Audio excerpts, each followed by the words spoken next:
తాకట్టులో ఉన్న బంగారాన్ని విడిపించి ఆ రోజున్న మార్కెట్ ధర కట్టి మిగిలిన డబ్బును మీకు అందిస్తుంది ఎస్వీఎస్ గోల్డ్.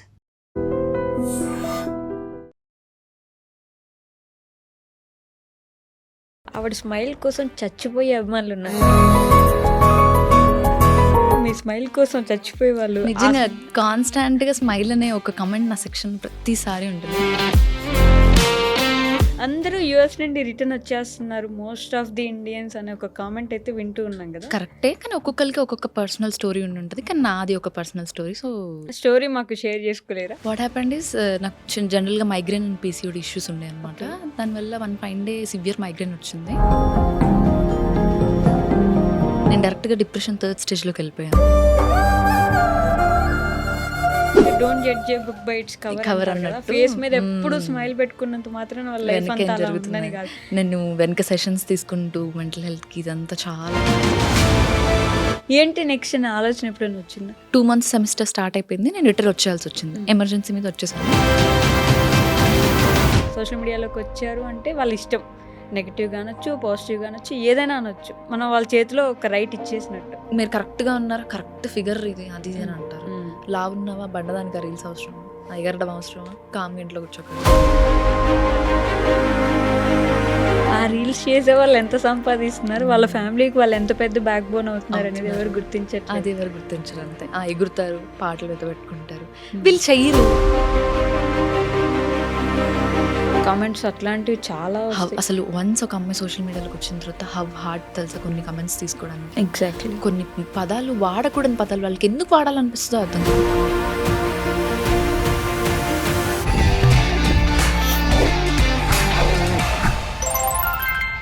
హాయ్, హలో, నమస్తే, welcome back to our channel. నేను మీ వైషు. ఇప్పుడు నాతో పాటు ఒక గెస్ట్ ఉన్నారు. ఆవిడ గురించి చెప్పాలంటే ఆవిడ స్మైల్ కోసం చచ్చిపోయే అభిమానులు ఉన్నారు.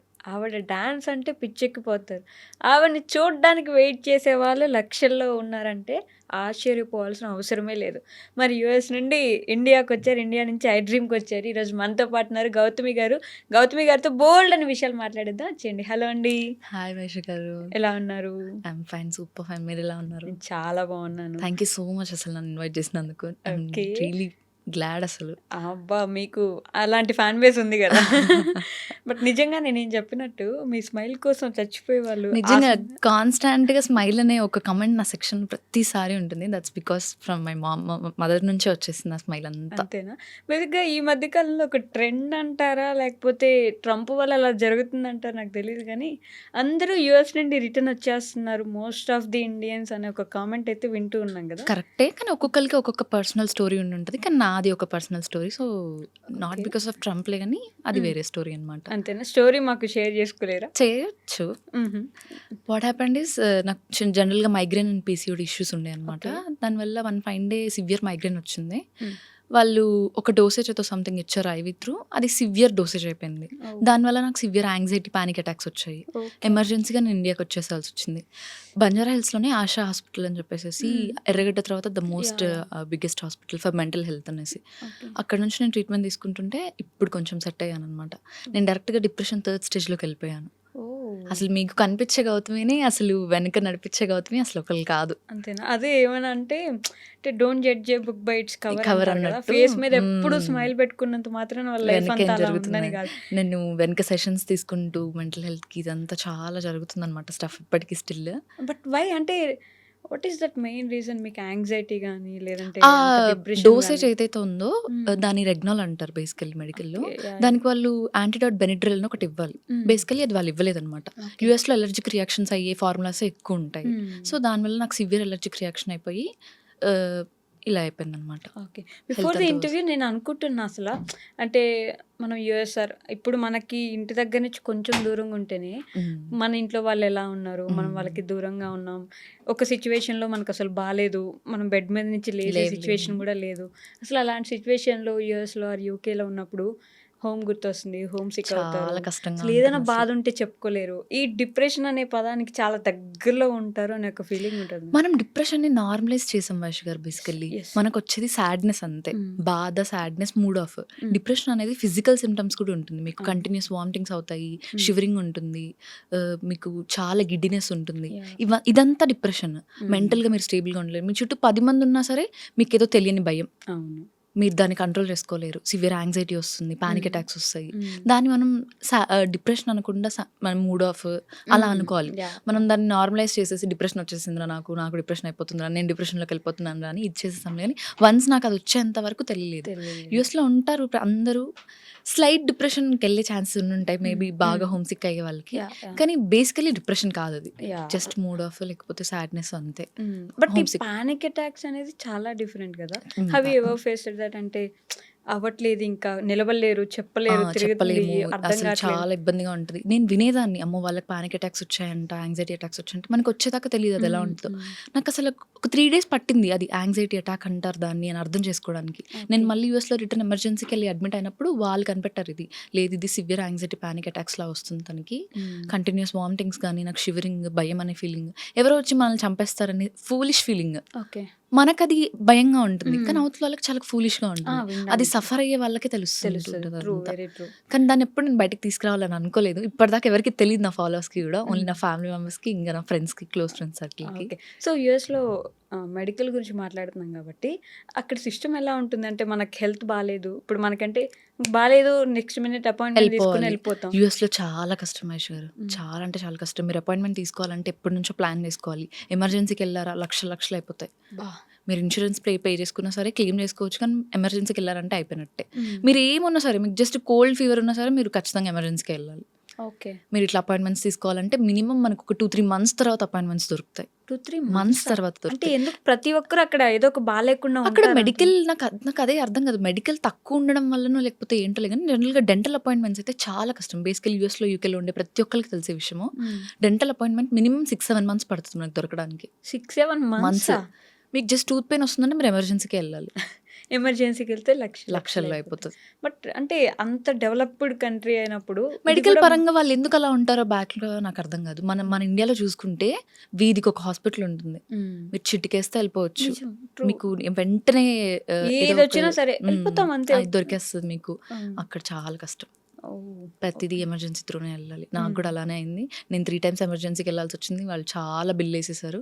బట్ ఫైనల్లీ వాళ్ళది మిస్టేక్ కాబట్టి మేము తిరిగి క్లెయిమ్ చేసుకోగలిగాము మనీ అంతా. ఓకే. సో, ఇది వాళ్ళ వచ్చేసాం. మిస్టేక్ అని వాళ్ళు వాళ్ళు యాక్సెప్ట్ యాక్సెప్ట్ చేశారు. ఓకే. సో ఈ ట్రంప్ గురించి మేము ఏదైతే వింటున్నామో ఇక్కడుండి అదంతా ట్రూనా? అంటే మరి అంత ఇబ్బంది పెట్టేస్తున్నారు అక్కడ? ఆయన అడ్మినిస్ట్రేషన్ ఎలా ఉంటుందంటే కింగ్ అడ్మినిస్ట్రేషన్‌లా ఉంటుంది. నేను ఒత్తి పెట్టి చెప్పాలి, ఓకే. నేను చూపించాలి నాది అన్నట్టు. దానివల్ల ఎవరు సఫర్ అవుతున్నారు? అనవసరంగా స్టూడెంట్స్ సఫర్ అవుతున్నారు. అక్కడ సిటిజన్స్ సఫర్ అవుతున్నారు. అందులో మేము కూడా సఫర్ అవుతున్నాము. అనవసరంగా టాక్సెస్ వేస్తాడు, ఇదంతా టారిఫ్స్ అని చేస్తాడు. చెప్పేసి. అది ఇది చాలా పూటకొక రూల్ తీసుకొచ్చేసి పెట్టేస్తాడు. ఇప్పుడే ఓపీటీ అట్లా అంటాడు, నెక్స్ట్ సెకండ్ మళ్ళీ ఇట్లా అంటాడు. చాలా కష్టం. ఎలా ఉంటున్నారో అందరూ కానీ ఫైనల్ నేను సమ్‌హౌ బయటపడిపోయాను. ఓకే. అంటే పూర్తిగా వచ్చేయడానికి కారణం ఇదేనా? బేసికల్లీ మాస్టర్స్ తర్వాత అందరిలానే నేను కూడా జాబ్ చేద్దాం అన్నట్టే అనుకున్నాను. పేరెంట్స్‌కి కూడా అదే ఇంట్రెస్ట్ ఉండింది. కానీ ఏదైతే ఇది చెప్పానో అక్కడ హెల్త్ సపోర్ట్ చేయట్లేదనమాట. నేను వచ్చి ఇక్కడ 2 మంత్స్ ట్రీట్మెంట్ తీసుకున్న తర్వాత మళ్ళీ నేను వెళ్ళాను. ఓకే. వెళ్ళి గ్రాడ్ వాక్ చేశాను. 1 మంత్ ట్రై చేశాను. లేదు, సపోర్ట్ చేయట్లేదనమాట. ఆ వెదర్ కానీ ఇంకా అక్కడ ఎలోన్‌గా ఉండడం వల్ల నాకు ఇంకా థాట్స్ ఎక్కువ పెరగడం అదంతా. అంటే లేదు, ఖచ్చితంగా బ్యాక్ వచ్చేయడమే బెటర్ అన్న ఆప్షన్ ఇంకా డిసిషన్ తీసుకొని వచ్చేసాం. బట్ అంత ఈజీ అయిందా? అంత ఈజీ డిసిషన్ కాదు. చాలా సఫర్ అయ్యాము. పేరెంట్స్‌కి కూడా చాలా హోప్స్ ఉంటాయి కదా అక్కడి దాకా పంపించినప్పుడు. మనం వెళ్ళేటప్పుడే చాలా ఖర్చు పెట్టి ఎక్కడెక్కడో అప్పులు తీసుకొని ఇంకా రిలేటివ్స్‌కి ఇది మంచి ఛాన్స్ అన్నమాట. వచ్చేసింది వెనక్కి. పెద్ద వెళ్ళింది ఏదో చేద్దామని వచ్చేసింది వెనక్కి అని చెప్పి. కానీ ఎండ్ ఆఫ్ ది డే ఇప్పుడు మన హెల్త్ చూసుకోవాలి. మన హెల్త్‌కి ఇంపార్టెన్స్ ఇవ్వాలి. సో పేరెంట్స్ ఆఫ్ కోర్స్ నా డిసిషన్‌కే ఓకే అన్నట్టు వాళ్ళు హ్యాపీగానే రిసీవ్ చేసుకున్నారు. బట్ వెళ్ళేటప్పుడు ఎలా ఉన్నింది? అంటే in the first way roller coaster అదైతే. ఆ ఫీలింగ్స్ అసలు చాలా హెక్టిక్‌గా అయిపోయిందనమాట నా వీసా ప్రాసెస్. 10 డేస్‌లో కాలేజ్ రీఓపెనింగ్ ఉంది అని అంటే నా వీసా అప్పుడు యాక్సెప్ట్ అయింది. 10 డేస్‌లో నేను ఫాస్ట్‌గా షాపింగ్ చేసేసి అంత హడావిడిగా వెళ్ళిపోవాల్సి వచ్చింది. చాలా అడ్జస్ట్ అవ్వగలిగారా? అవ్వగలుగుతాము. ఇండిపెండెంట్‌గా అవుతాం చాలా. యూఎస్ ఏదైనా నేర్పించింది అంటే ఒక ఇండిపెండెంట్ వుమన్‌ని తయారు చేసింది నన్ను. ఇండిపెండెంట్‌గా కార్ డ్రైవింగ్ గానీ ఎవ్రీ సింగిల్ థింగ్ నేను చేసుకోగలుగుతాను అని. ఎంత ప్యాంపర్డ్‌గా పెరిగానో అక్కడ అంత ఇండిపెండెంట్‌గా ఉండగలిగాను. అదే కదా! ఏమైనా మీరే చేసుకోవాలి. అంతే. ఇంకొకళ్ళు ఉండరు. బట్ యూఎస్, యూకేలో ఉండే వాళ్ళకి ఈ ఫ్రెండ్‌షిప్ వాల్యూ కూడా తెలిసొస్తది అంటారు. ఎందుకంటే మన వాళ్ళు ఉండరు. మన పేరెంట్స్ ఫ్యామిలీ ఉండరు. ఇంకా అక్కడ ఏమున్నా అదే ఫ్రెండ్సే. ఫ్యామిలీ. మనమే కలిసి ఉంటాం నలుగురు, ఐదుగురం. అక్కడే అదే ఫ్యామిలీ. వాళ్ళతోనే ఫెస్టివల్స్ చేసుకుంటాము. అన్ని సాడ్‌నెస్ కానీ ఏదైనా సరే అదే ఫ్యామిలీ. కొన్ని రోజులు బావుంటది. కొన్నిసార్లు పడదు. కొంతమందితో అడ్జస్ట్ అవ్వలేము. నాకు దొరికిన వాళ్ళు మాత్రం చాలా బాగా దొరికారు. వాళ్ళు చాలా బాగా రిసీవ్ చేసుకున్నారు. లిటరల్లీ వాళ్ళ వల్లే సేవ్ అయ్యి ఈరోజు ఇంత సేఫ్‌గా ఇండియాకొచ్చానంటే వాళ్ళ వల్ల. మీకు చెప్తుంటే కూడా నాకు గూస్ బంప్స్ వస్తున్నాయి చూడండి. అంత వర్స్ట్ ఎక్స్‌పీరియన్స్ నుంచి బయటపడ్డాను నేను. చాలా వస్తుంది. చాలా అసలు థ్రెటనింగ్ కూడా ఎక్స్‌ట్రీమ్. ఏందంటే అమ్మో! చాలా అసలు. ఇంకా మా పేరెంట్స్ అసలు తట్టుకోలేకపోయారు ఆ భయంని. అసలు ఎవ్వరికీ తెలీదు ఇది. ఇప్పటిదాకా చెప్పను కూడా చెప్పలేదు ఎవరికీ. ఓకే. మేమే 6 మంత్స్ నుంచి నేను మెడికేషన్ తీసుకుంటూనే ఉంటున్నాను. నా మోస్ట్ సేవియర్ వారియర్ అంటే మా చెల్లి. జనరల్‌గా మనం చెల్లికి అక్క ఉంటారు కదా! అవును. నాకు మా చెల్లి అనమాట. తనే హాస్పిటల్ విజిట్స్, డాక్టర్‌తో మాట్లాడడం, చూసుకోవడము. ఇట్స్ నాట్ ఈజీ కదా! చిన్న పిల్లలకి క్యారీ చేయడం ఇదంతా. నేను చూసుకోవాల్సింది పోయి వాళ్ళు రిటర్న్ నన్ను చూసుకోవాల్సిన సిచ్యువేషన్ అది. అడ్మిట్ అయిపోయి చాలా హెక్టిక్‌గా ఉండింది. బట్ సమ్‌హౌ బయటపడ్డాను. ఇప్పుడు ఎవ్రీథింగ్ ఈజ్ ఓకే. అదే ఏదైనా సరే ఇంటికొచ్చేస్తే అన్నీ సెట్ సెట్ అయిపోతాయి అయిపోతాయి. అనే ఫీలింగ్ అంతే ఉంటది ఇంకా. కదా! హోమ్ సిక్ పోతది కాబట్టి మమ్మీ, డ్యాడీ పక్కన ఉంటే ఏముండదు ఇంకా. So going back to your childhood అంటే మాట్లాడుకోకుండా మనం డైరెక్ట్ యూఎస్‌కెళ్ళిపోయాం. యూఎస్‌కి. సో ఎక్కడ మీరు? ఏ ఊరు నుంచి? మాదొచ్చేసి భద్రాచలం నేటివ్.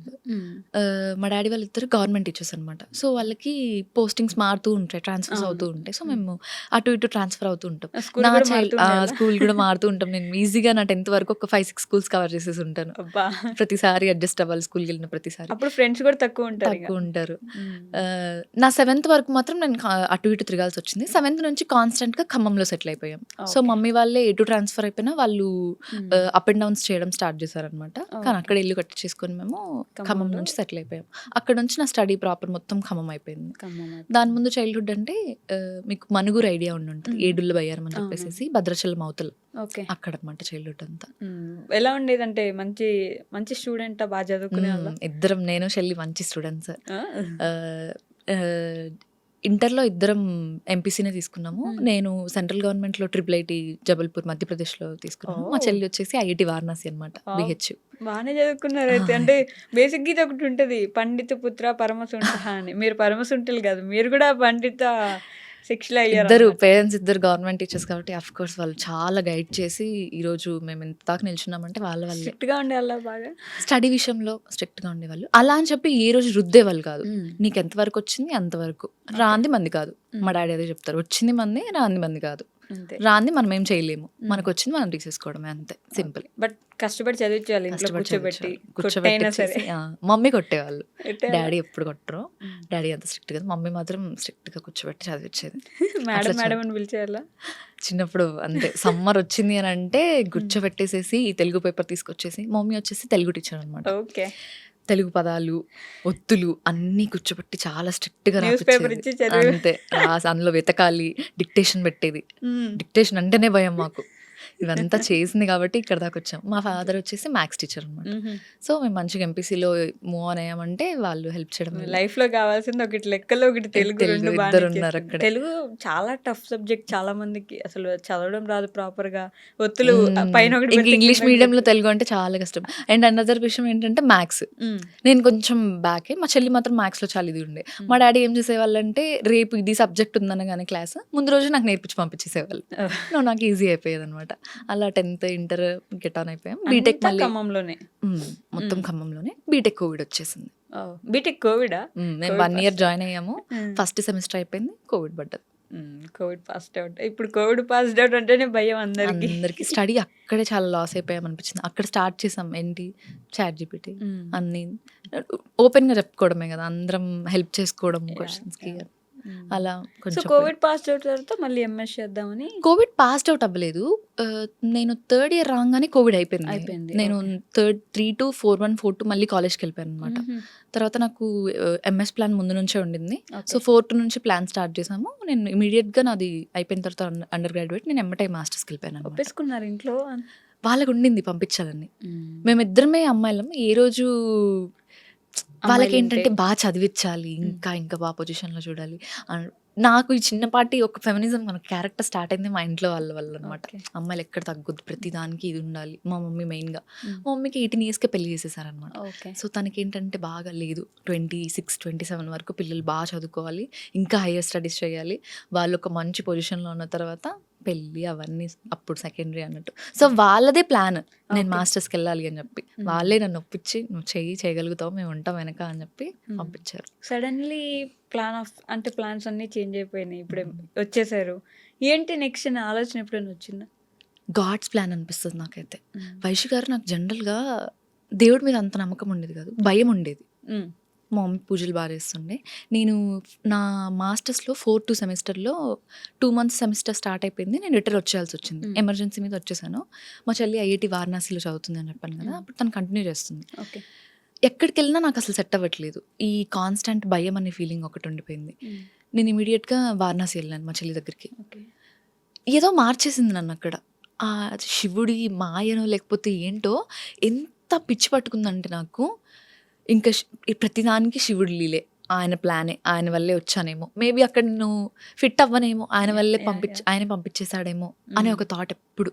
సో, అది గాడ్స్ ప్లాన్ కాబట్టి ఎక్కువ వర్రీ ఏం అవ్వలేదు. నెక్స్ట్ ఏంటి అని ఆలోచించాల్సిన సిట్యుయేషన్ అంటే మేబీ మాస్టర్స్ డిగ్రీ నా చేతిలో ఉంది. నేను మధ్యలో డిస్కంటిన్యూ చేయలేదు కాబట్టి. ఇక్కడికి వచ్చిన తర్వాత దానికి వాల్యూ ఉంటుంది ఆఫ్‌కోర్స్ ఖచ్చితంగా. యాహ్!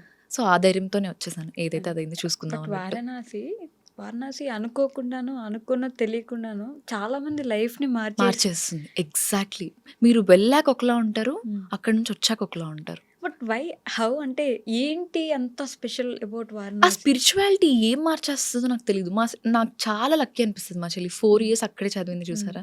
వారణాసి దగ్గరే. ప్రతిరోజు గుడికెళ్తది. ప్రతిరోజు గంగా ఆరతి ఆయన మిస్ అసలు అవ్వదు. అంత దగ్గర నుంచి దగ్గర చూడడం, నుంచి గంగా అక్కడే ఆరతి చదువుకుంటూ చూసుకోవడం. అసలు చాలా మార్చేసింది ఇలా నా లైఫ్ నాది. నా థాట్ ప్రాసెస్‌ని అసలు దేవుడి మీద నమ్మకం గాని యాహ్! అంతా ఆ! అది హైలైట్ ఏంటంటే స్పిరిచువాలిటీ మీద అంత పెద్ద నమ్మకం లేకుండా ఎళ్ళేసొద్దాం ఒకసారి ఎళ్ళేసొద్దాం అనుకున్న ప్రతి ఒక్కళ్ళకి మారిపోయారు. మారిపోయి వస్తారు. అదే కదా! అందులో నేను ఫస్ట్ ఎగ్జాంపుల్. హ్మ్. ఖచ్చితంగా చాలా అసలు అది చాలా మార్చేసింది. ఇప్పుడు ఆ డిసిషన్స్ మేకింగ్ గాని ఇప్పుడు ఏదైనా ఒక ధైర్యం ఉందంటే దేవుడున్నాడు, శివుడున్నాడు, శివే చూసుకుంటాడు. చూసుకుంటాడు. ఆయనున్నాడు నాకేంది మళ్ళీ ఇది ఇంకా. ఇచ్చాడంటే దానికి ఆయనే కూడా ఆయన రేపు ఏదో ఉంటాడు. సాల్వ్ చేసేస్తాడని ఒక నమ్మకం వచ్చేస్తుంది. అది ఉంటే ఇంకా ఏంటంటే అన్ని దాటేసుకొని ఎళ్ళిపోతాం అనే ఒక ధైర్యం. దాటకపోయినా దాటిపిస్తాడేమోననే ఒక ధైర్యం. అది ఉంటది. అదొచ్చేస్తది. అక్కడ ఫిట్ అవ్వలేదు కాబట్టి ఇక్కడ ఇక్కడ పంపించాడు. తీసుకొచ్చాడేమో. అది ఇది ఒక సినిమాలో డైలాగ్ కూడా ఉంటది. అది బావుంది. నేను ఆ ప్లేస్‌లో కంఫర్టబుల్‌గా ఉన్నానన్నంత మాత్రాన నువ్వు ఆ అక్కడ ప్లేస్‌లో ఫిట్ ఫిట్ అవుతావని అవుతామని అర్థం కాదు కాదు. అని చెప్పేసి. ఎగ్జాక్ట్‌లీ. అక్కడ అలాంటి ఫిట్ అవుతామని. అలాంటివి చూసినప్పుడు నిజమేనేమో ఇప్పుడు మీరు యూఎస్ నుంచి వచ్చేయాల్సి వచ్చింది అంటే అక్కడ మేబీ మీరు ఫిట్ అవ్వట్లేదేమో. అంతే. ఇక్కడ మీకు బెటర్ బెటర్ ఇంకా ఫ్యూచర్ ఉందేమో. చూసుకుంటే ఇప్పుడు నేను సోషల్ మీడియాలో వెళ్ళాలన్నా నాకు యూఎస్‌లో అంత ఉండదు. నాకు కొలాబరేషన్స్ గానీ, ప్రమోషన్స్ గానీ ఏమున్నా సరే ఇక్కడికొచ్చిన తర్వాతనే నాకు లైఫ్ ఉంటుంది. యాహ్! ఇంట్లో యాక్సెప్ట్ చేశారు అలాగ ఈ విషయంలో. సో, చూసుకుంటే దేవుడే రప్పించాడేమో ఈ విధంగా అనిపిస్తది. Okay. So as you said ఇంట్లో యాక్సెప్ట్ చేశారంటే ఇంట్లో ఇద్దరు గవర్నమెంట్ ఇచ్చేసి బేసికల్లీ మంచి ఫస్ట్ స్టడీస్ మీది. అసలు ఇన్‌స్టాగ్రామ్ అనేది ఒక డిఫరెంట్ ప్రపంచం. అవును. ఇప్పుడేంటంటే పాజిటివ్‌గా మనం ఇంట్లో ఉన్నోళ్ళు మనకు నచ్చలేదంటే వాళ్ళకి నచ్చలేదో చెప్పుకోవచ్చు. బయట వాళ్ళు మిమ్మల్ని అనొద్దు అని చెప్పడానికి మీకు లేదు రైటు. సోషల్ మీడియాలోకి వచ్చారు అంటే వాళ్ళ ఇష్టం. ఏదో నెగెటివ్‌గా ఒకటి అనొచ్చు, అనేస్తారు. పాజిటివ్‌గా అనొచ్చు, ఏదైనా అనొచ్చు. మనం వాళ్ళ చేతిలో ఒక రైట్ ఇచ్చేసినట్టు. అవును. ఎలా జరిగింది ఆ ప్రాసెస్ అసలు? ఫస్ట్ అంతా చెప్పలేదు నేనసలు. హ్మ్. బేసికల్లీ నేనసలు సోషల్ మీడియా స్టార్ట్ చేసినప్పుడు భయంగానే ఉండిందనమాట. పబ్లిక్ పెట్టాలన్నప్పుడు చాలా సేపు ఆలోచించి జస్ట్ ర్యాండమ్‌గా ఒక 'పవన్ కళ్యాణ్' వీడియో పెట్టాను. అది 5 మిలియన్ ఎళ్ళిపోయింది. వెంటనే 3000, 4000 సబ్స్క్రైబర్స్ వచ్చేసారు. ఫాలోవర్స్ వచ్చేసారు. స్టార్ట్ అయిపోయింది భయం. ఇంట్లో చెప్పాలి ఎలా? ఒప్పుకోరు. ఖచ్చితంగా ఒప్పుకోరు. ఎందుకంటే ఆఫ్‌కోర్స్ గవర్నమెంట్ ఇచ్చేసిన బ్యాక్‌గ్రౌండ్ పద్ధతిగానే చదివించాలి, పద్ధతిగానే ఉంచాలి. సోషల్ మీడియా యాక్టింగ్ ఇదంతా వద్దు మనకు సెట్ కాదన్నట్టే అంటారు. చిన్నగా వదిలాను ఒక రాయి మా మమ్మీకి. ఏదైనా చేద్దాం మమ్మీ నేను సోషల్ మీడియాలో ఇట్లా వెళ్దాం అనుకుంటున్నాను యూట్యూబ్‌కి అని చెప్పి. నో వద్దమ్మా మనకు సెట్ అవ్వదు. నువ్వు మాస్టర్స్ చేసుకో, చదువుకో, తర్వాత ఇంకేమైనా స్టడీ చేసుకొని జాబ్ చేసుకుందాం, పెళ్లి చేస్తాం వద్దు అని. ఏదైతే ఈ డిప్రెషన్ ఫేస్ వచ్చింది అని చెప్పాను చూసారా, డాక్టర్ నాకు ఒకటి చెప్పారు. నీకు నచ్చింది చెయ్యి. మనం ఎప్పుడు ఉంటామో ఎప్పుడు పోతామో తెలియదు. నీకు నచ్చింది అనిపించింది అని. నేను ఇప్పుడు కూడా ఇదే చెప్తున్నాను మీకు, ఇప్పుడు చూస్తున్న వాళ్ళు కదా, ఈ రోజు ఉంటాము రేపు ఎప్పుడు వెళ్ళిపోతామో తెలియదు, మీకు నచ్చింది చేసేసేయండి, దానికోసం ఎంతైనా ఫైట్ చేయండి. నేను ఇంకా చెప్పేసాను డైరెక్ట్గా, నాకు ఇట్లా ఒకటి ఉంది, నాకు 50K ఫాలోవర్స్ ఉన్నారు, ఇన్ని మిలియన్ వీడియోస్ ఉన్నాయి, నా కంటెంట్ ఇలాంటిది, నేను ఏ రోజు వల్గర్ కంటెంట్ పెట్టను, ఏం లేదు, నీట్ అండ్ క్లీన్గా ఉంటుంది, మీరు ఓకే అంటే నేను కంటిన్యూ చేసుకుంటాను, సో దట్ అందులో అన్న కొంచెం బిజీగా పడితే దీంట్లోంచి బయటపడగలుగుతాను అని చెప్పేసి. ఓకే. ఒక 2 రోజులు ఆలోచించారు, దే వాస్ లైక్ ఓకే కానిచ్చేసి అని చెప్పి కొలాబరేషన్ స్టార్ట్ అయ్యాయి. ఇంకా అప్పటి నుంచి ఇంకొంచెం రీచ్ ఎక్కువ అయిపోయింది. దానికి ముందు కొలాబరేషన్స్ యాక్సెప్ట్ చేయాలంటే ఇప్పుడు వాళ్ళు పంపించిన ప్రోడక్ట్ ఇంటికి రావాలి, ఏంటిది అని అడుగుతారు. సో దానికోసం నేను చాలా కొలాబరేషన్స్ ఆపేసేదాన్ని అనమాట. ఓకే. తర్వాత మెల్లగా ఓకే అయిన తర్వాత ఎవ్రీథింగ్స్ గుడ్ ఒప్పుకున్నారు అనమాట. బట్ నచ్చింది చేయడం, నలుగురిని పట్టించుకోకపోవడం అనేది it's not that easy.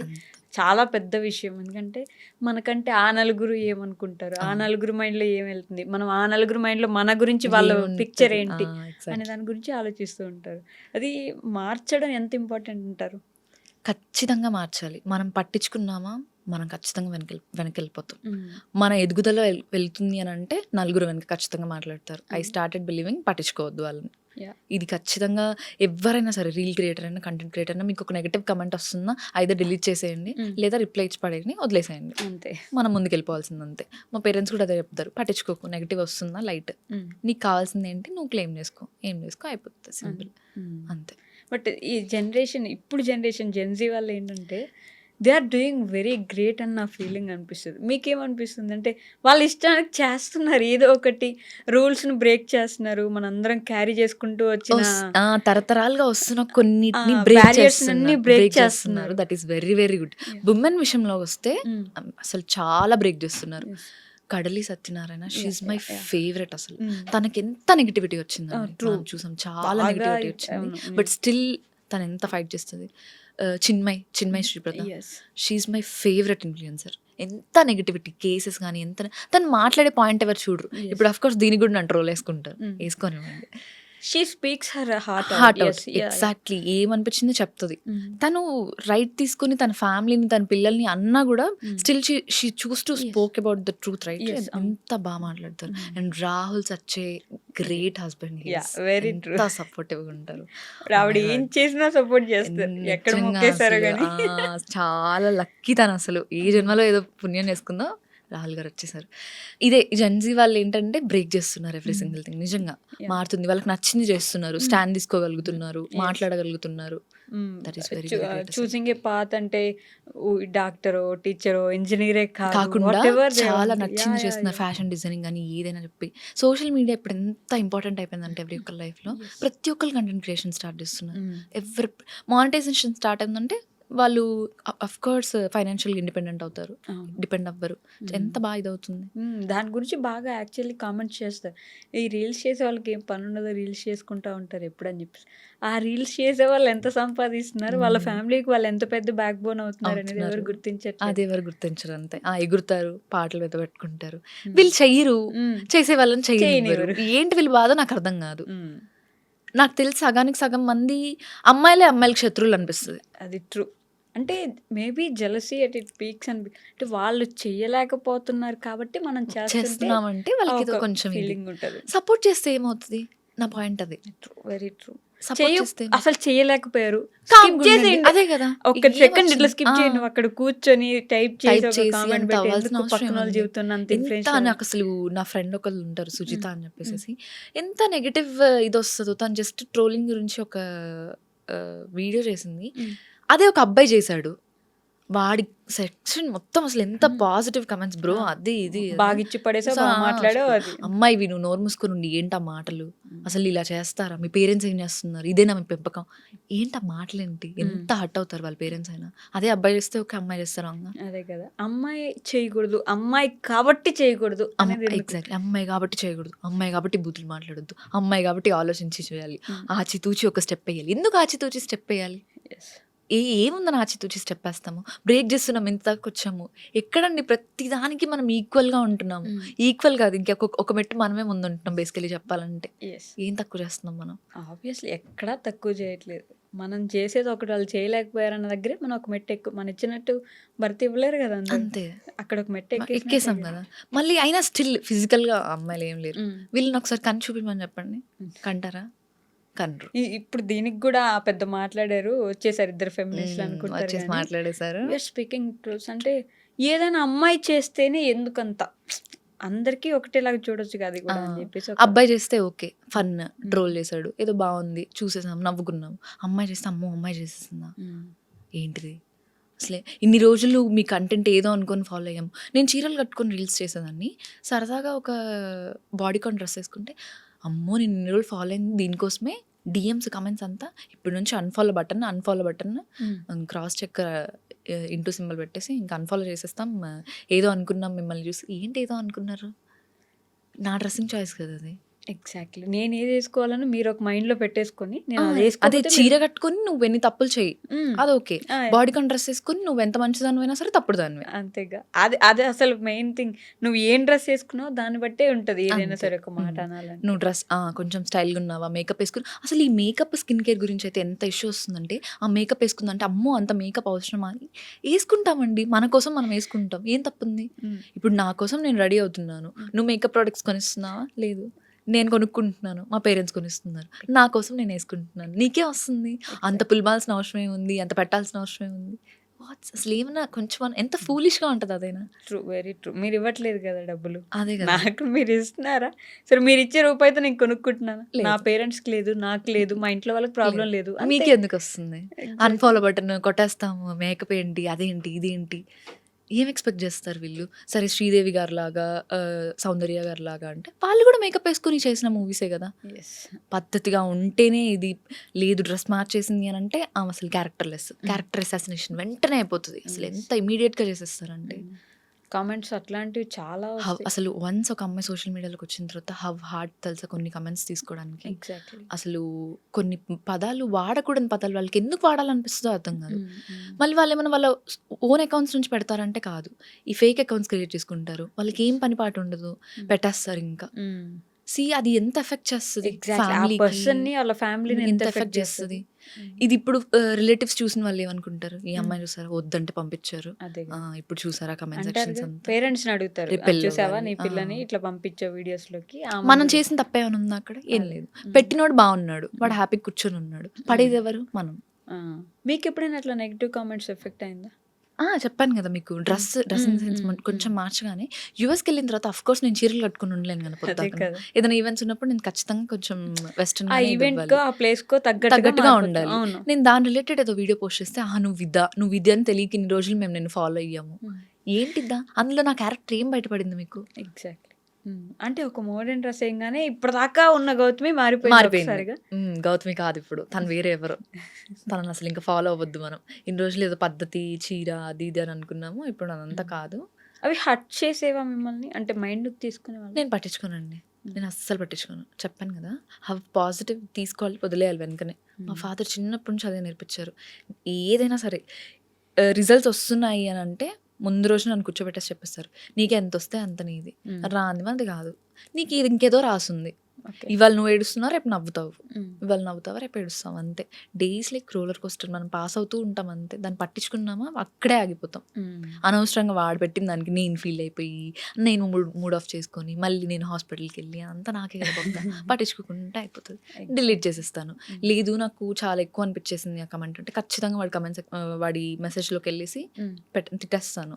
నీకేమొచ్చింది, me sister అలా ఉన్నారు, ఇలానే పెట్టేస్తారా? పెట్టరు కదా, అడిగేస్తాను డైరెక్ట్‌గా. అలా అని చెప్పి చాలా మంది అట్లా అడిగిన తర్వాత వాళ్ళు సారీ ఫీల్ అయ్యి రిటర్న్ సారీ చెప్పిన వాళ్ళు కూడా ఉన్నారు. రిటర్న్ రూడ్గా మాట్లాడిన వాళ్ళు కూడా ఉన్నారు. Block and report. అంతే. అంతకు మించి ఏం చేయాలి? సోషల్ మీడియాలో ఉంటే అంతే. ఇంకా ఫేస్ చేయాలి. తప్పదు కొన్నిసార్లు. సర్లేండి వాళ్ళ గురించి వదిలేద్దాం. బట్ స్టిల్ ఎప్పుడైనా ఒకసారి అంటే గోయింగ్ బ్యాక్ ఒకసారి వెనక్కి తిరిగి చూసుకుంటే, ఎందుకు స్టార్ట్ చేశాను నేను, వీళ్ళతో నాకేం అవసరం, వీళ్ళు నన్ను మాటలు ఎందుకు అనాలి, నేను ఎందుకు పడాలి, ఇలాంటి ఆలోచన ఎప్పుడు రాలేదు? అలా ఎప్పుడు రాలేదు. బేసికలీ నాకు ఎడిటింగ్ అంటే బాగా ఇంట్రెస్ట్ ఉండేది. ఓకే. నేను నా బీటెక్లోకి ఎంటర్ అవ్వగానే షటర్ బాక్స్ అనే క్లబ్ ఉండేది అనమాట, ఫోటోగ్రఫీది. సో నేను ఫోటోగ్రఫీ క్లబ్లోకి ఎంటర్ అయ్యాను. యాజ్ ఐ సెడ్ ఎర్లియర్, వెంటనే కోవిడ్ పడిపోయింది. ఓకే. నాకు ఎంత ఇంట్రెస్ట్ ఉండిందంటే కెమెరా కూడా కొనిచ్చేస్తా అన్నంత ఇది ఉండింది. సో నాకు ఎడిటింగ్ అంటే బాగా ఇంట్రెస్ట్ ఉండింది. తర్వాత స్లోగా కోవిడ్ టైంలో ఎందుకు ఖాళీగా ఉండడం అని చెప్పి నావి నేనే స్లో మోషన్ వీడియోస్ తీసుకొని నావి నేనే ఎడిట్ చేసుకోవడం స్టార్ట్ చేశాను. ఓకే. నేను ఇప్పుడు వీడియోస్ తీస్తున్నాను, ఒకళ్ళు నాకు వీడియోస్ ఎడిట్ చేసి ఇవ్వాలంటే అంత ఇంట్రెస్ట్ చూపించరు కదా. అవును. 1, 2 చేస్తారు, ఆ. తర్వాత నుంచి ఇంట్రెస్ట్ ఉండదు.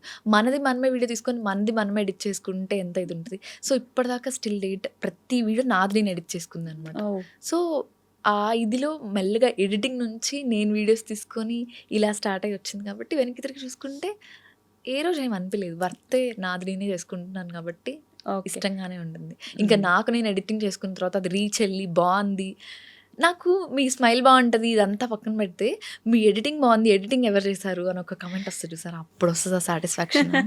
చాలా పీక్స్ ఉంటుంది అది. నేను ఏమైనా షూట్స్కి వెళ్ళినప్పుడు కూడా ఖచ్చితంగా వాళ్ళ దగ్గర నుంచి రా వీడియోస్ పెట్టించుకొని నేనే ఎడిట్ చేసుకుంటాను. అవునా? ఓకే. నాకే ఇదిగా అనిపిస్తుంది, ఒక ప్లాన్ ఒక ఇది ఉంటుంది ఇలా చేసుకోవాలి అని చెప్పి.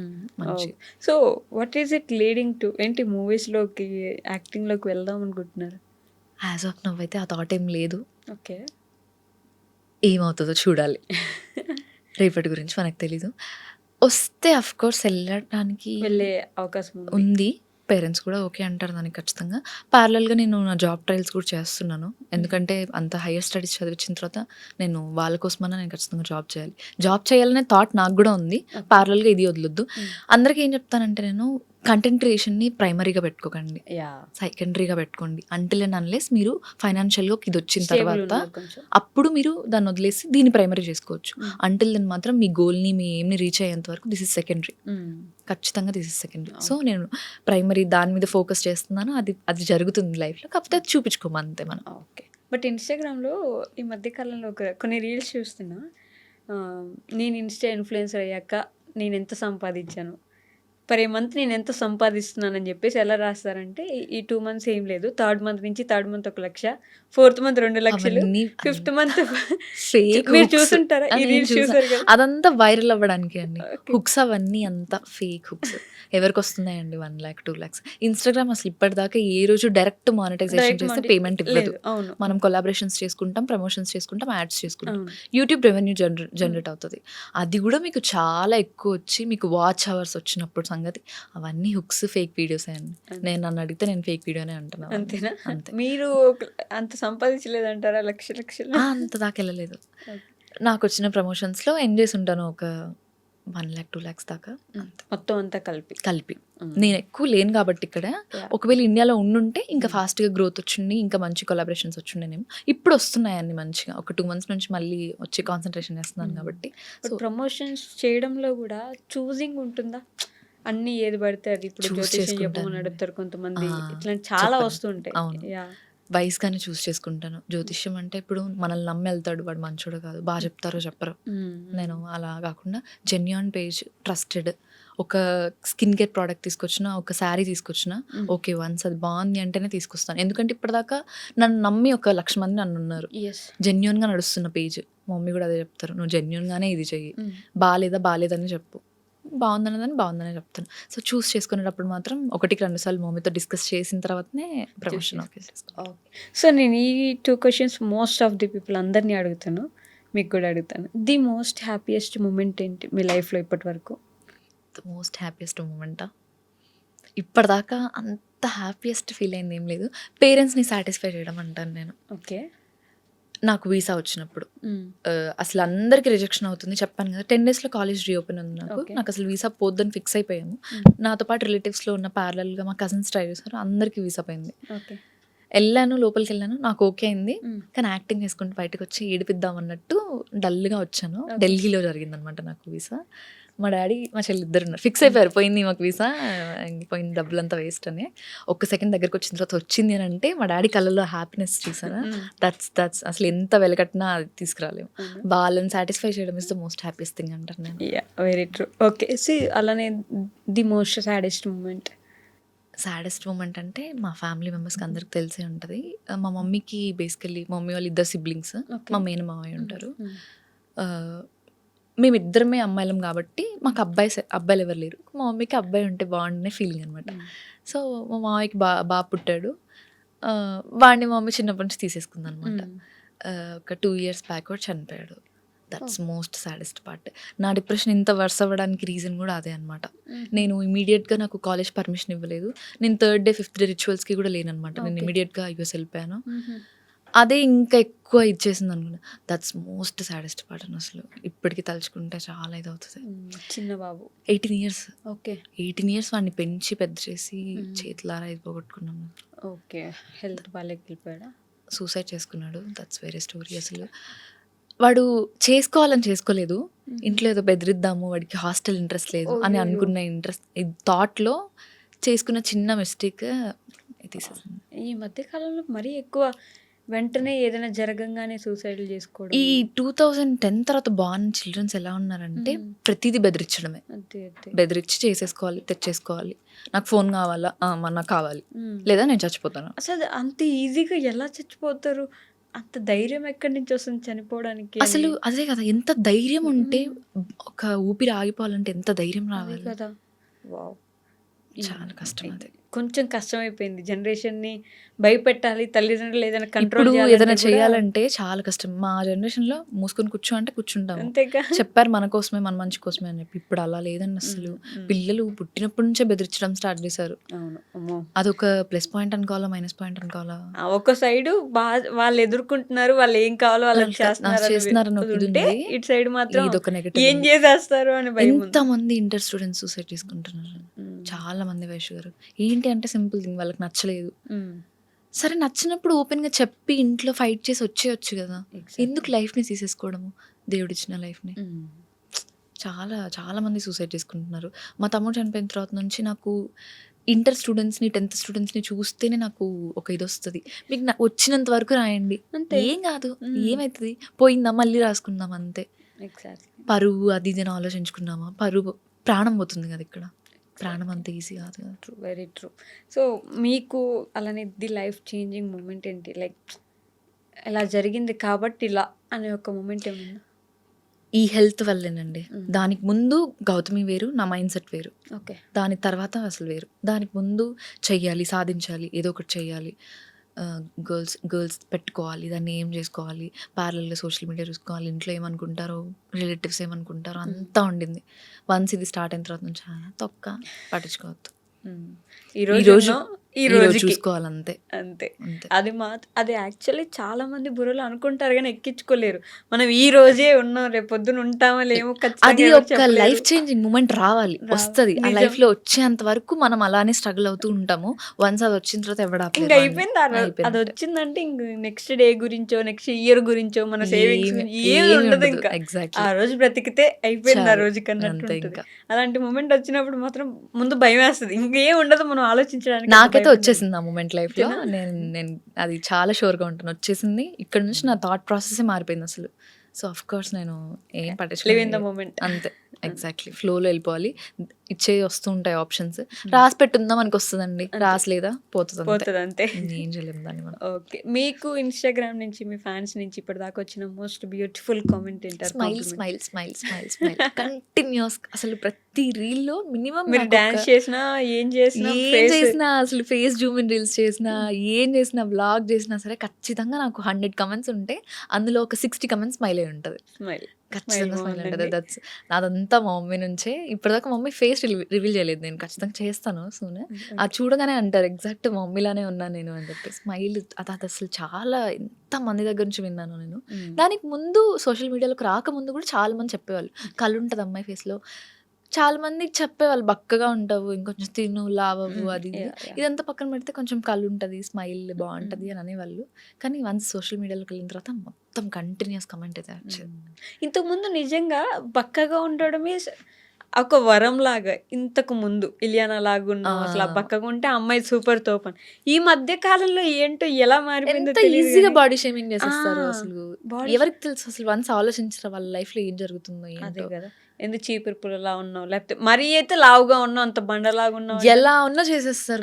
ఫస్ట్ థింగ్ మీరు కరెక్ట్ గా ఉన్నారా, కరెక్ట్ ఫిగర్ ఇది అది అని అంటారు. లావు ఉన్నావా, బండదానికి రీల్స్ అవసరమా, ఎగరడం అవసరమా, కామ్గా ఇంట్లో కూర్చోకంటారు.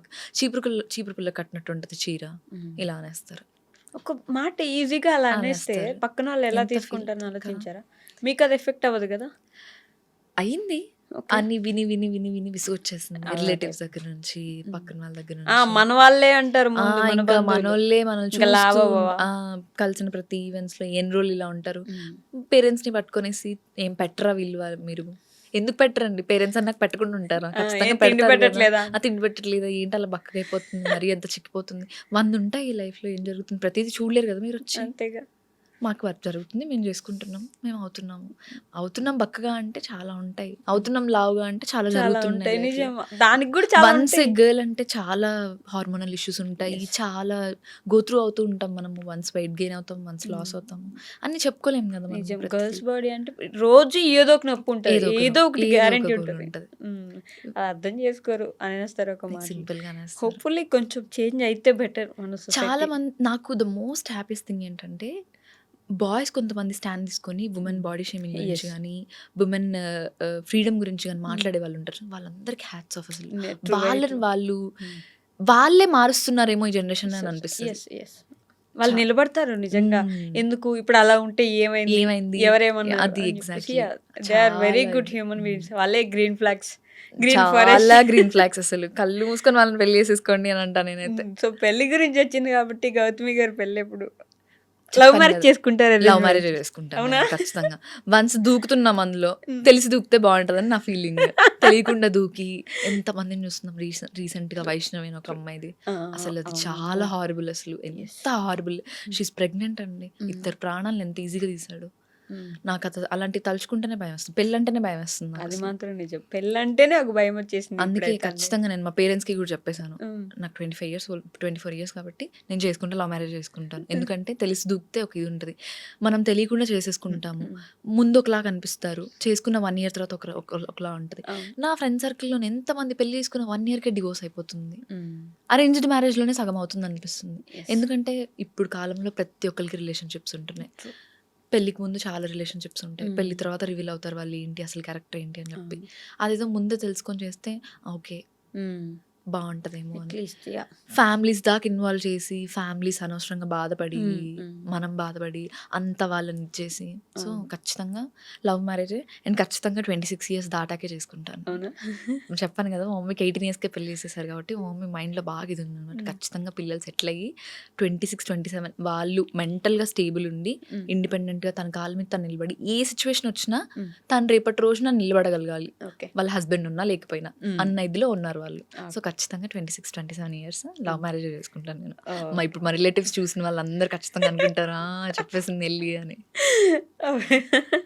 వాళ్ళు ఇది కూడా కొనుక్కుంటారు కదా, మీరు ఇక్కడ అన్ని కూర్చొని అన్ని మాట్లాడారు ఈ రోజు అని ఈ చెప్పేసి. రోజు ఇది ఇప్పుడు కూడా ఒక ఉంటుంది. ఇంటర్వ్యూ చేశారని అంటే అవసరమా అసలు ఎందుకు పంపించారు అని అనుకుంటారు. పక్కా అనుకుంటారు. Yeah. అనుకుంటారు అనుకోండి అంతేగా. అంతే. ఇప్పుడు పేరెంట్స్ యాక్సెప్ట్ చేశారు. నాకు కావాల్సింది మా మమ్మీ డాడీ చెల్లి చాలు. అంతే. So to end with this, ఒక 24 ఇయర్స్ అమ్మాయిగా 18 ఇయర్స్ అమ్మాయికి మీరు ఒక సజెషన్ ఇవ్వగలిగితే to younger generation, what would you give?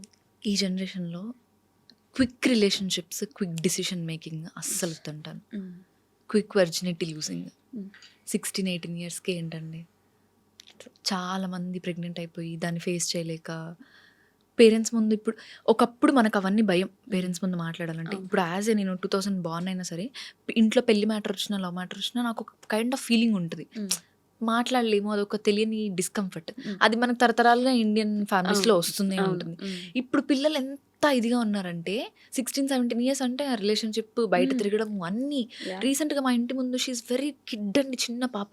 అసలు రోడ్డు మీదనే వాడు అసలు ఆ పిల్లని నేను మా మమ్మీ వెళ్ళి గద్దిచ్చి, ఆ పిల్ల మా ఇంటి వెనక అమ్మాయి, ఇంటి వెనక ఉంటే పేరెంట్స్ చూస్తారనేమో చెప్పేసి ముందు గల్లీలోకి వచ్చేసేసి అంత రోడ్డు మీద. అసలు ఒక సోషల్ యాంగ్జైటీ లేదు, సోషల్ భయం లేదు. ఇవన్నీ తగ్గించుకుంటే బెటర్ ఏమో అని అనుకుంటారు. మీకు ఒక 21, 22 ఇయర్స్ వచ్చిన తర్వాత మెంటల్ స్టెబిలిటీ వస్తుంది. అప్పుడు తీసుకోండి డిసిషన్ ఏదైనా సరే. అప్పటిదాకా ఏం డిసిషన్స్ మేకింగ్ చేయకండి అని అంటాను. ఫోకస్ ఆన్ యువర్ గోల్స్ అని అంటాను. ఇప్పుడు వచ్చి పత్తితో చెప్తుందేమో అని అనుకుంటారేమో. మేమందరం ఎక్స్పీరియన్స్, మనం అందరం ఎక్స్పీరియన్స్ కాబట్టి మీరు అక్కడికి వెళ్ళకండి అని చెప్తున్నాను అంటున్నాను. ఎంతమంది అందరూ ట్రూ ఉండరు. ఒకవేళ ట్రూ ఉంటే ఓకే, ఇన్ కేస్ కాకపోతే అనవసరంగా అమ్మాయి లైఫే కదా. ఆకొచ్చి ముళ్ళు మీద పడ్డ, ముళ్ళు చాకు మీద పడ్డ, చిన్నది ఆకి జరిగేది అమ్మాయి లైఫే కాబట్టి. నిజంగా ఆ పాయింట్ మాత్రం ఏంటంటే, మేము చెప్తున్నాం అంటే మేము ఏదో పద్ధతులు అని కాదు, ఆ లైఫ్ అక్కడి నుంచి చూసి వచ్చాం కాబట్టి చెప్తున్నాం అని. అది గుర్తుపెట్టుకుంటే బెటర్. హోప్ఫుల్లీ ఒక బెటర్ సొసైటీని చూడడానికి ఒక రోజు క్విక్గా డిసిషన్స్ తీసుకోకండి. అండ్ ఎవరెవర్ మీకు కొట్టేది లేకపోతే అబ్యూజులు ఉన్న రిలేషన్షిప్ ఉంటే ఇమీడియట్‌గా నో. అస్సలొద్దు. ఎలాంటి సిచ్యువేషన్‌లో అన్నా నో చెప్పేసేయండి. అది రేపటి రోజున ఎలా లీడ్ చేస్తదంటే రీసెంట్‌గా వైష్ణవి కేసులానే అవుతది. మీరు చనిపోయేదాకా అవుతది. ఇప్పుడు చంపడం ఎంత ఈజీ అయిపోయిందంటే ఇండియాలో. అంటే అమ్మాయిల్ని చంపేస్తున్నారు. అంటే రేప్ చంపేయడం ఏంటి చేసేస్తున్నారు. అంత ఈజీ? అంత ఈజీ ఆ ప్రాణం తీయడము. చంపడం, చచ్చిపోవడం అమ్మో! వైష్ గారు ఇమాజిన్ బ్రీత్ పోతున్నప్పుడు ఎంత హారబుల్‌గా ఉంటుంది. అమ్మో! ఎంత ఈజీగా తీసేస్తున్నారు. మన ఇండియాలో కారుణ్య మరణం అంటే చనిపోవడానికి పర్మిషన్ ఇవ్వడానికి ఒక్క పర్మిషన్ ఇచ్చింది సుప్రీంకోర్టు. అది కూడా మొన్న ఒక అబ్బాయికి 17 సంవత్సరాలు హీ వాజ్ ఆన్ బెడ్. అవును. ఇంకా అవ్వట్లేదు లేదు అని పేరెంట్స్ అన్నప్పుడు బతిమలాడుకుంటే బతిమలాడితే తీసేశారు. ఒక చావుకి ఎంత వాల్యూ ఇచ్చింది సుప్రీంకోర్టు. మనోళ్ళు అసలు చావడం, అసలు చంపేయడం, నాకు ఒక 2, చచ్చిపోవడం. 3 డేస్ ఆ వైష్ణవిది ఎంత ఇది ఉందంటే ట్రామాటిక్ గా అయిపోయింది కదా. ఎంత అసలు చాలా ట్రామాటిక్. తర్వాత దానికంటే ముందు ఒక చిన్న పాపని రేప్ చేసి ఎదురింట్లోనే డ్రమ్‌లో పెట్టాడు. డ్రమ్ లో పెట్టి అసలు వాళ్ళ పేరెంట్స్‌కి చూసాం ఎంత ఇట్లాంటివి. హార్మ్. ఎన్ని కేసెస్ అండి. అసలు ఆడపిల్లల్ని కనాలంటే భయపడుతున్నారు. నిజం. మారింది అంటున్నారు కానీ ఎక్కడో ఏం ఇంకా మారుతుందో. వెనకబడుతూనే ఉంటాం. ఎక్కడో ఇంకా ఇన్‌సెక్యూరిటీగానే ఉంటాం. ఉమ్. ఎక్కడో ఇంకా స్టిల్ పేరెంట్స్‌కి గుండెల్లో భయం ఉంటూనే ఉంటుంది ఆడపిల్లల విషయంలో. ఇంత ముందుకెళ్తున్నాం. So to end with this అంతే. మరి ఇంత ఏమంటారు బాగా కోపంగా ఆర్ ఒక మంచి ఒక మంచి ఇది నడిచింది కాబట్టి మన మధ్య కొంచెం ఫన్నీయర్గా ఒక సాంగ్ అట్లా ఏమైనా పాడి ఎండ్ చేద్దాం మనం. నాకు అసలు సాంగ్స్‌లో వర్స్ట్ అండి. నాకు అసలు సాంగ్స్ అస్సలు రావు. నేను వాయిస్ ఓవర్ ఇచ్చేటప్పుడు కూడా నాకు బర్రె గొంతు నన్ను నేను తిట్టుకుంటాను. సాంగ్స్ అస్సలు వైష్ గారు అస్సలు అవ్వని పని. అసలు అవని పని అస్సలు. ఫోన్లేండి. ఎవరు మీ ఫేవరెట్ హీరో అసలు ఈ సినిమా నాని. చూస్తారా? నాని గారు. నాని గారు ఇస్ మై ఫేవరెట్. ఎందుకంటే కింద నుంచి వచ్చారు. ఎంత such a beauty. Handsome actor.